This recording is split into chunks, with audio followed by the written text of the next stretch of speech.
شخص کو یہ فرماتے ہوئے سنا، ایک مرتبہ مجھے حضرت سیدنا عبدالعزیز علیہ رحمت اللہ المجید نے اپنے پاس بلایا۔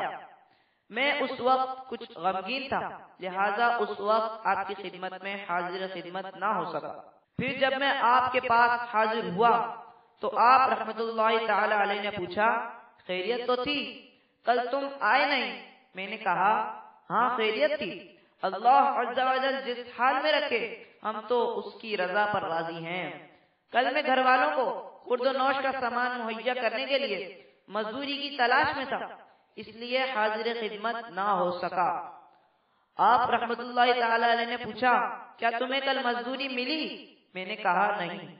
تو آپ رحمت اللہ تعالی علیہ نے ارشاد فرمایا، آؤ ہم اپنے رب عز و جل کی بارگاہ میں دعا کرتے ہیں، وہ تمام جہانوں کو رزق عطا فرمانے والا ہے۔ آؤ ہم اسی کریم ذات سے رزق کے لیے دعا کرتے ہیں۔ اتنا کہنے کے بعد حضرت سیدنا عبدالعزیز علیہ رحمت اللہ المجید نے دعا کی اور میں آمین کہتا رہا۔ پھر میں نے دعا کے لیے ہاتھ اٹھائے اور آپ رحمت اللہ تعالی علیہ آمین کہنے لگے۔ خدا عز و جل کی قسم، ابھی ہم دعا سے فارغ بھی نہ ہونے پائے تھے کہ ہمارے کمرے میں درہم و دینار گرنا شروع ہو گئے۔ یہ دیکھ کر حضرت سیدنا عبدالعزیز علیہ رحمت اللہ المجید نے فرمایا، اے ابراہیم، کیا تجھے اتنا کافی ہے یا کچھ اور بھی چاہیے؟ اتنا کہنے کے بعد آپ رحمت اللہ تعالی علیہ وہاں سے تشریف لے گئے اور میں نے جب وہ درہم و دینار جمع کیے تو 100 درہم اور 100 دینار تھے۔ حضرت سیدنا محمد بن عبدالعزیز علیہ رحمت اللہ المجید فرماتے ہیں کہ میں نے اس صالح عابد شخص سے پوچھا کہ تم نے اس رقم کا کیا کیا؟ اس نے جواب دیا، میں نے اپنے اہل و عیال کے لیے اس رقم سے 1 ہفتے کا راشن خرید کر ان کے حوالے کر دیا تاکہ میں اہل و عیال کی طرف سے بے فکر ہو جاؤں اور پھر دل لگا کر اللہ عز و جل کی عبادت کروں اور کوئی چیز میرے اور میرے رب عز و جل کے درمیان حائل نہ ہو۔ پھر میں راہ خدا عز و جل کا مسافر بن گیا۔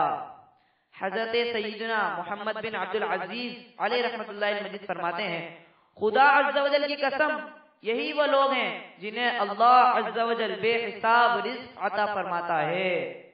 اللہ عز و جل کی ان پر رحمت ہو اور ان کے صدقے ہماری مغفرت ہو، آمین بجاہ نبی الامین صلی اللہ علیہ وسلم۔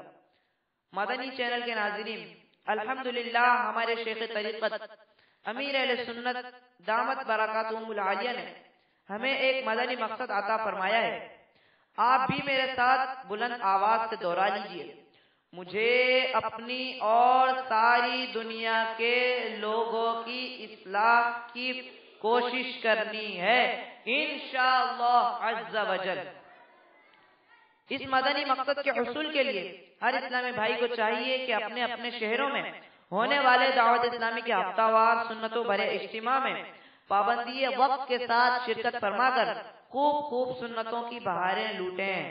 دعوت اسلامی کے سنتوں کی تربیت کے لیے بے شمار مدنی قافلے شہر بہ شہر گاؤں بہ گاؤں سفر کرتے رہتے ہیں۔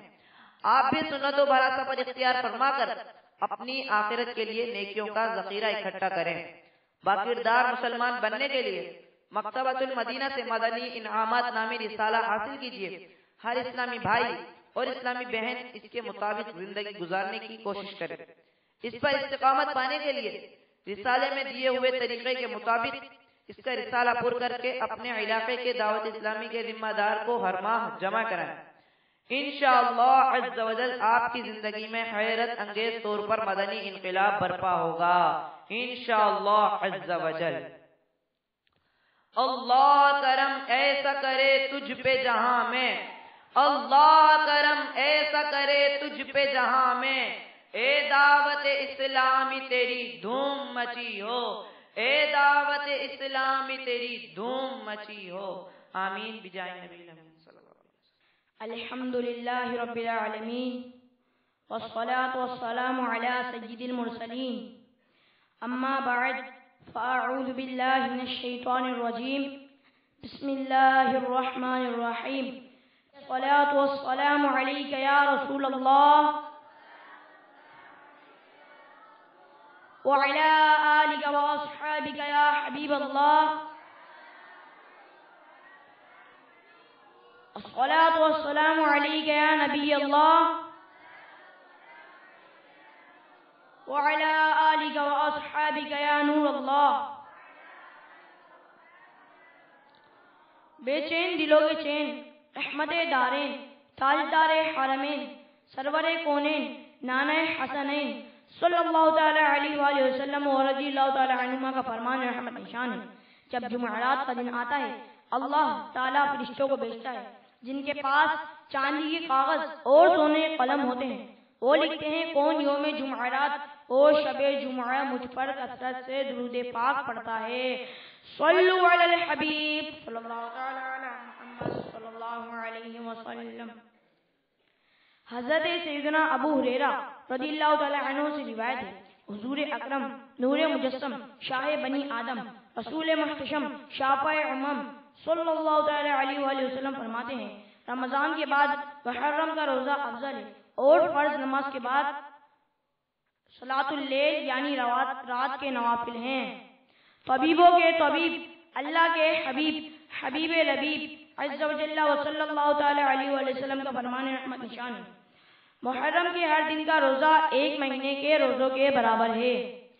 حضرت سیدنا عبداللہ ابن عباس رضی اللہ تعالی عنہما فرماتے ہیں میں نے سلطان دو جہان شہنشاہ کون و مکان رحمت عالمیان صلی اللہ تعالی علیہ وآلہ وسلم کو کسی دن کے روزہ کو اور دن پر فضیلت دے کر جستجو فرماتے نہ دیکھا مگر یہ کہ عاشورہ کا دن اور یہ کہ رمضان کا مہینہ۔ نبی کی رحمت شفیع امت شہنشاہ نبوت تاجدار رسالت صلی اللہ تعالی علیہ وآلہ وسلم نے ارشاد فرمایا یوم عاشورہ کا روزہ رکھو اور اس میں یہودیوں کی مخالفت کرو، اس سے پہلے یا بعد میں بھی ایک دن کا روزہ رکھو۔ عاشورہ کا روزہ جب بھی رکھیں تو 7ویں 9ویں یا 11ویں محرم الحرام کا روزہ بھی رکھ لینا بہتر ہے۔ حضرت سیدنا ابو قتادہ رضی اللہ تعالی عنہ سے روایت ہے رسول اللہ عز و جل و صلی اللہ تعالی علیہ وآلہ وسلم فرماتے ہیں مجھے اللہ پر گمان ہے کہ عاشورہ کا روزہ 1 سال قبل کے گناہ مٹا دیتا ہے۔ مفسر شہید حکیم الامت حضرت مفتی احمد یار خان علیہ رحمت الحنان فرماتے ہیں محرم کی 9ویں اور 10ویں کو روزہ رکھے تو بہت ثواب پائے گا۔ بال بچوں کے لیے 10ویں محرم خوب اچھے کھانے پکائے تو انشاءاللہ عز و جل سال بھر تک گھر میں برکت رہے گی۔ بہتر ہے کہ کھچڑا پکا کر حضرت شہید کربلا سیدنا امام حسین کی فاتحہ کرے، بہت مجرب یعنی مؤثر و آزم ہوتا ہے۔ اسی تاریخ یعنی 10 محرم الحرام کو غسل کرے تو تمام سال انشاءاللہ عز و جل بیماریوں سے امن میں رہے گا، کیونکہ اس دن آب زمزم تمام پانیوں میں پہنچتا ہے۔ سرور کائنات شاہ موجودات صلی اللہ تعالی علیہ وآلہ وسلم نے ارشاد فرمایا جو شخص یوم عاشورہ عصمت سرما آنکھوں میں لگائے تو اس کی آنکھیں کبھی بھی نہ دکھیں گی۔ صلو علی الحبیب صلی اللہ تعالی علیہ محمد۔ اللہ عز و جل ہمیں عاشورہ کے دن کا روزہ اور اس دن کا خوب ادب و احترام کرنے کی توفیق عطا فرمائے۔ مدنی چینل کے ناظرین، الحمدللہ ہمارے شیخ طریقت امیر اہل سنت دامت برکاتہ العالیہ نے ہمیں ایک مدنی مقصد عطا فرمایا ہے۔